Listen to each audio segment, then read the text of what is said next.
Welcome to Direct to Video, DVD Extras, a podcast between podcasts where we talk about whatever we want. Now, where's the button on this thing?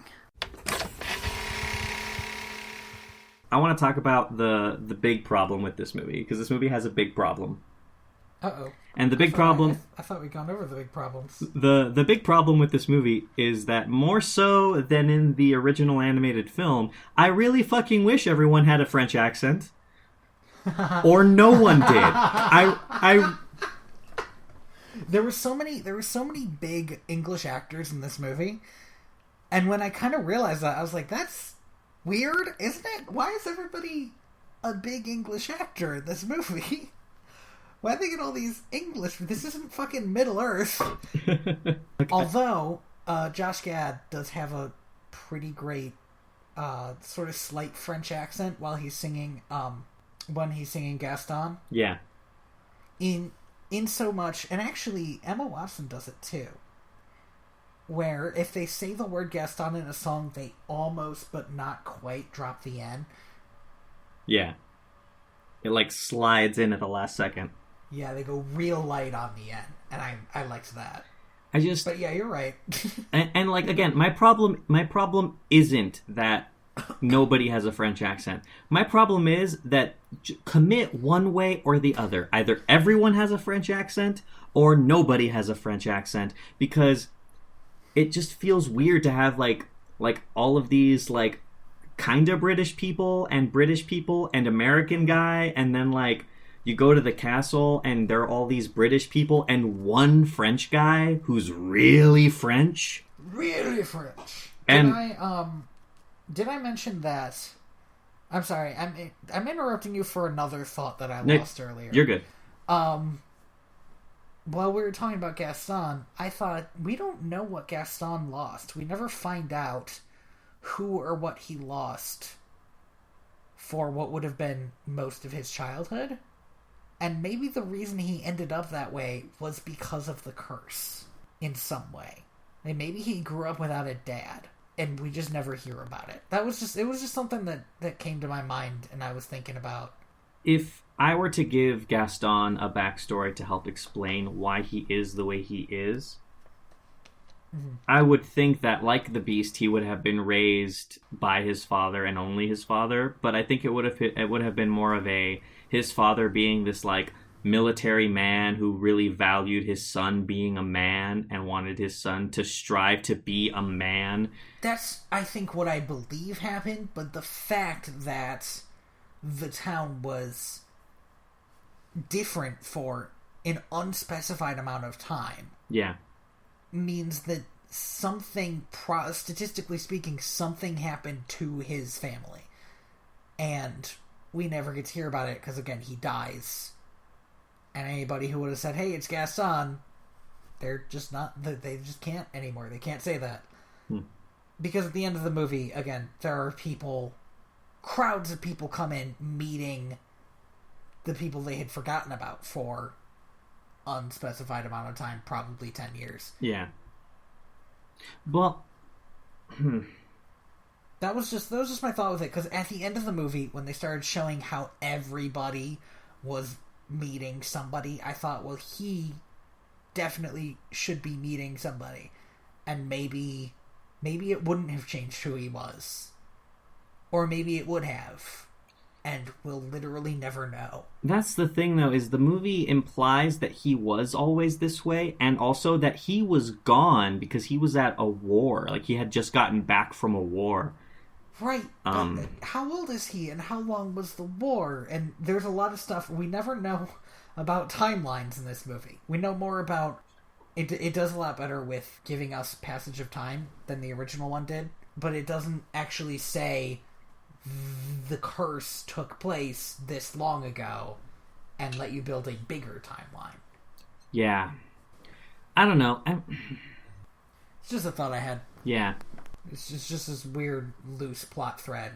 And again, not every plot thread needs to be tied up at the end of the... Yeah, that's true. You don't need everything to kind of tidy itself up with a nice bow. I think at the end of the day, this movie is a great adaptation.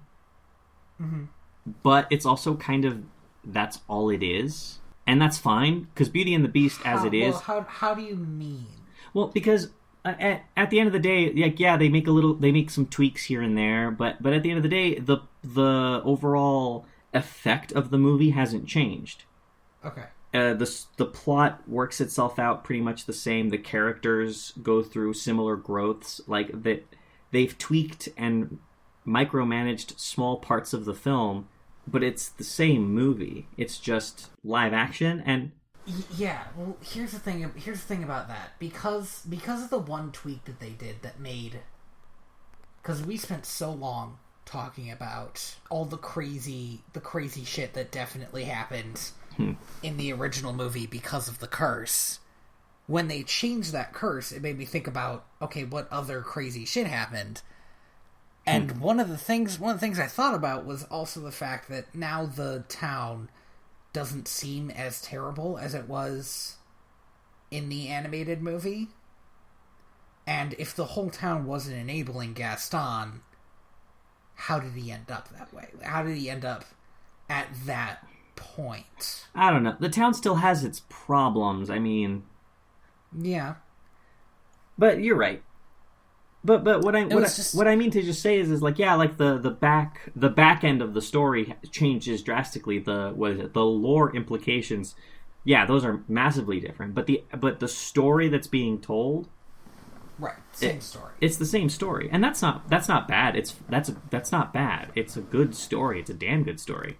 Right, and I personally don't think that when you're remaking something like Beauty and the Beast, that is a classic of itself. Yeah. I don't think you should do anything like change the story that drastically, or change the ending, or make it or change a character so much that it warps everything else, because you're going to get more, even if it makes a better movie in some way, you're going to get more pushback from it, because people are going to say, well, this isn't the movie that I like. You know, like what happened with what happened with Ghostbusters. Yeah. If they had called that movie something else, I think people probably would have liked it. But people didn't like it, even though I actually haven't even seen it. It's pretty good. It's pretty great, actually. That's the thing. I've seen parts of it, like I've seen clips, and I've also seen people say, hey, this is a really good underrated movie, and people didn't see it because they remember Ghostbusters, and it's so different that they don't want to see a different Ghostbusters. And that's my big thing, right? Is like if you don't like this, it doesn't erase the old Beauty and the Beast. The old Beauty and the Beast is still there. It's its own monster. Like, I don't understand the argument that people make when it's like, oh, they're making this new thing and it's killed my childhood forever. Like, who gives a shit? Like, yeah, well, that's just whiny, stupid, pedantic shit. Like, if you want your childhood back, fucking go watch the original. It's still there. It's not going anywhere. And that's the thing is the new Ghostbusters movie is great, I think. I fucking hated the original Ghostbusters because it was weird and creepy. But wait, like... Creepy? There's a whole creepy how? Fucking scene where a dude gets a blowjob by a ghost, and I just like, ugh. Okay, that's not a whole scene. It's a whole scene. No, it's part of a montage. Listen, to me, it was a whole scene. Hey, it's fine if you don't like that bit. I just wanted to make sure that you meant creepy in some weird misogynistic way. Because it is in a few ways weird misogynistic movie. It is, because of like the whole Sigourney Weaver thing. You didn't mean creepy like there were ghosts in it. Because that's what I thought you meant for a second, and I was like, dude. No. Okay, that makes more sense. Okay, but I understand. But that's and I agree. There's some... It also suffers from something a lot of Bill Murray movies suffer from. The fact that Bill Murray is a charismatic person, but that doesn't mean that he can save an entire movie? No. The fact that Bill Murray plays somebody who is a giant asshole and spends the whole movie being a giant asshole, and everybody loves him for it, and he is real shitty to the girl, and she still falls for him. Yep. And that happens in a lot of Bill Murray movies. It happens in Groundhog Day, and it happens in Ghostbusters, and it's just... It happens in Osmosis Jones. Does it? Yep. Okay. Isn't the whole point of that movie that he's kind of a shitty dad? I don't know. I might not have actually seen Osmosis Jones. Don't. I think I only saw the cartoon that played on Saturdays, where... I think they got sucked out of Bill Murray's body by a mosquito and put into a kid. Yep. Okay. I don't know where this conversation came from or where it's going. You want to pick it up? Yeah. But yeah, like that whole, like you said, like this pedantic shit of like, if you don't want the adaptation, you don't need it. And like I said, like this movie is a great adaptation. I might not need it, but I want it, and I'm glad that it's there. Because more great is great. Yes. When I saw this movie, I felt like the point of this movie was to fix some of the lingering problems with the original Beauty and the Beast. Some of them being the idea of kidnapping, mm-hmm. which is sort of played up a little bit more in the... It's sort of played up that even though we knew it in the cartoon, it's played up that the Beast is also a prisoner. And it's less that he has taken Belle prisoner and more that they are both prisoners of the curse. So they're, again, more on equal ground. And then a little bit of, hey, this person who cursed a kid, that's really fucked up. So then they make him not a kid. I felt like it was a reason to clean up some of the more murky ideas behind Beauty and the Beast. And then, hey, also let's make it live action. Because we're not going to make the same movie again.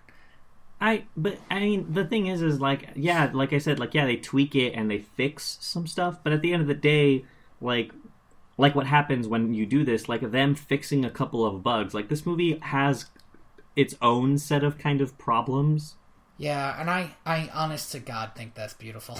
Yeah, right? Like Beauty and the Beast is apparently a story that cannot be told without having a million problems. Well, I think you could say that about pretty much any princess story. You could, but you could definitely say it about Beauty and the Beast. Yeah. Like, The Little Mermaid has problems, but I feel like it has significantly fewer problems. Or less complex problems. Yeah. And also, at the end of the day, Beauty and the Beast doesn't fix the, like, well, quote-unquote, fix the biggest problem of Beauty and the Beast and most Disney princess movies. And that's the problem of this female character kind of throwing away, like, she doesn't necessarily throw away, but it feels like she's throwing away her ambitions and wants, because at the end of the day, what she really wants is to be married to a dude, and that's kind of a shitty implication, but... Yeah, she has that great reprise that we actually didn't touch on in our last last episode, which was where she sings about all the things that she wants and how it might be great to find somebody who understands that she just doesn't want the same things that he wants. Yeah. Because right now she's just got Gaston. I don't know, though. I mean, I feel like once you've married a prince, you can probably go traveling. I don't... Well, don't you feel like that? Tony, I don't think the problem is the fact that she couldn't travel. That's not what I'm talking about. The problem is this weird implication that, like, at the end of the day, what Belle really wanted was to be married to a dude, which, like I said, it's a problem that's not inherent to Beauty and the Beast. It's a problem that's inherent to Disney princess movies in general. You know what did that really bad, but played it like it was a good thing? Princess and the Frog. God, it's been so long since I've seen Princess and the Frog. In Princess and the Frog, her mom tells her that... I forget her name.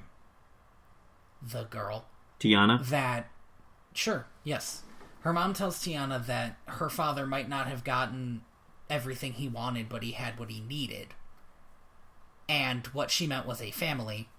He had Tiana and he had her, and he never got his restaurant, but he had them. And then an old witch tells her something along the same lines how what you want and what you need might not be the same thing. And she doesn't get what she needs, quote unquote, until she marries what's-his-face. And then she also gets what she wants. Yeah. There is a level of sort of pervasive, but that's the thing, you're telling a love story.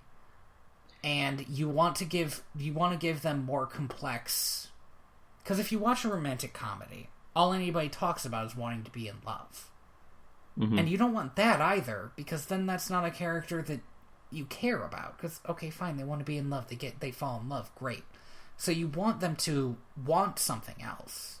And how do you want them to want something else and then still end the movie on them falling in love? How do you make that okay? I know there's a way to do it, because I'm probably not the person to do it, because at the end of the day, I love romantic, for all of their flaws, I love romantic comedies and I love Disney princess movies, because at the end of the day, those implications aren't geared towards me.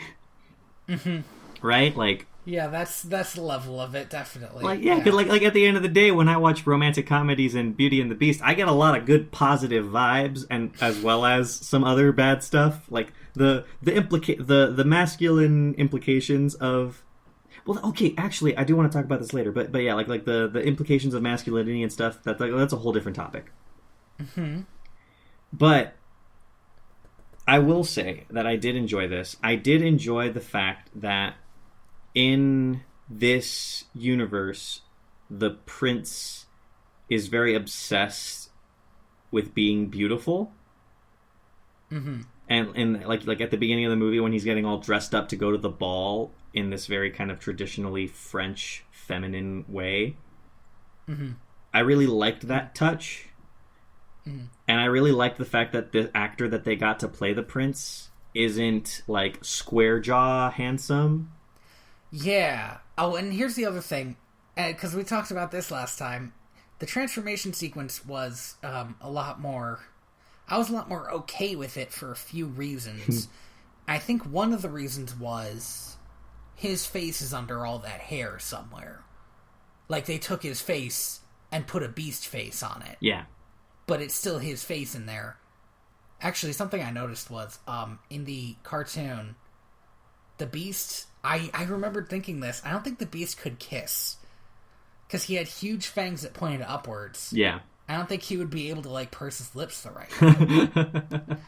Yeah. I remember thinking that. And, man, this beast has the most kissable lips. He's just like... They're just, like, right out there, like... I feel like I'm on the wrong side of this talk for some reason. But you're right. And also we see the prince. Yes. And also we see the prince a few times. So we are aware of what he looks like. Yeah. And it's not as shocking when he is no longer the beast. Also, he has a little bit of scruff when he turns back into a human. And you really landed on one side in that you needed him to have a beard or something. It's also, so did Belle at the end of the movie. Yeah, that line was really good. It's like, that line is really good, but also is like a little bit like creepy. Like, I thought, hey, oh, that's funny, and then like a little bit problematic. Yeah, hey, Prince, because they still kind of didn't give him a name in this movie, which is super weird. I don't think they gave him a name. I think I heard him referenced as an M name, like Matthew or something. But I don't know why. I don't know either. Prince, hey, Prince, who again, no name, still weird. Mm-hmm. You know what I really dig? The fact that you used to be a massive hairy monster. How about you grow a beard? Thank you for listening to direct-to-video VHS? DVD extras. I have been Tony Robusto. And I have been your host, Andres. I'm struggling. Do I want to go with the full beast lips? Is that what I want to focus on here? Those were good lips. Yeah. Reyes.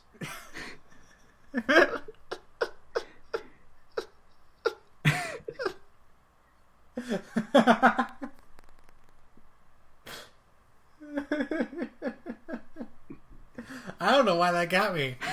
That got me hard. You can find me at royalty_valens on Twitter. Yes, and you can find me at TheaterVets with an ER.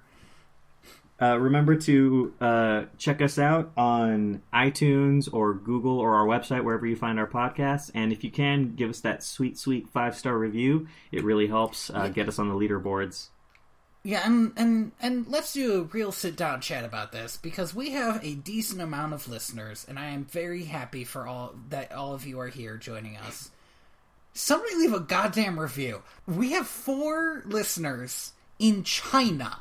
What? Can one of you Chinese people open up iTunes? I literally do not know. But if you can, it would be so nice for you to leave a review. And I would just love our only review to be in Chinese. That would be hilarious, actually. Yeah. Wouldn't that be delightful? I would love that. Guys, this is really how more people find out about us. And then, if more people find out about us, we can spend more time talking about stupid movies. Yeah, because that'll give us a bigger incentive to... Well, it'll give me a bigger incentive anyway to sleep less and work on editing these things more. Exactly. Listen to him. Listen to how much he wants to work for you. I need it. I got to enslave myself to capitalism. It's really the only way we get by. I mean, that's not true. I work like 2 jobs. I meant as slaves to capitalism. Oh, as slaves to yes. Just in general, as slaves to capitalism, not because of the podcast. As slaves to capitalism. We don't make money on this. I would love if we, made something off of this. That'd be awesome. Smile. Even if we only got smiles on faces. Aw, that'd be great. You know what? I immediately took it to monetary, and you took it to smiles on faces, and I love that. We could just end on a good memory. Let's just sit here and just think for a little bit about how much we want to kiss those CGI lips. They were good fucking lips. But here's the other thing I wanted to mention: Lee Rosevere. Yes. We used his music, Penguins on Parade, for our podcast, and it's really good music, and he does a lot of other really good music. I was just poking around his library, and I found something called Going Out for Coffee or something, and it's like a light but almost noir feeling music, and it's just a good tune. You, as a listener, should go check that out. Because, you know what? Why the fuck not? Life's too short. Did we cover all our bases? I think we covered all the bases. So, actually, you know what? I also, if you go to direct2.video, which is our website, I put up a couple more YouTube videos. I don't really know how to share stuff on YouTube anymore. I used to use YouTube all the time when I was in high school, and now I don't. It's changed. The only one that's gotten like an amount of views, because most of them just sit there. Yeah. Is the one that I cut out of the Beauty and the Beast one, Gaston and Toxic Masculinity. Oh, that's interesting. Yeah, and it's mostly you talking about your theory about why Gaston is the way he is. Yeah. And I fucking loved it, so I took it out and made that, because it made me completely rethink his role in that movie. Yeah. And again, after this past year or so, it's something that I think it's important to think about. It's important to definitely to think about how masculinity and the idea that as a man you need to be something specific, and what that means for you and for society is important. Those are important thoughts to have. Yeah. And it's like 4 minutes. You can go look at it. You don't even need to look at it. The video is just a direct-to-video thing. It's not even... They're all great, just little teasers if you need to entice somebody with a little sip of what we do. Yeah. I also did one that I did mostly because I had listened to the Balto 2 one again, just to see why it was so popular, and I can't figure it out. Where I just put together, I think, a few of my own rants about bears. just like the big stuff about how much I hated the bears in these movies, and just played that. Yeah. So that's in there. That was fun. That's like a minute, so you can go check that out too. We'll try to add more to that, because I like finding our gems that we have ended up with out of these conversations. So, until next time, I am the ghost of John Smith. Ooh. Oh my god! Oh my god!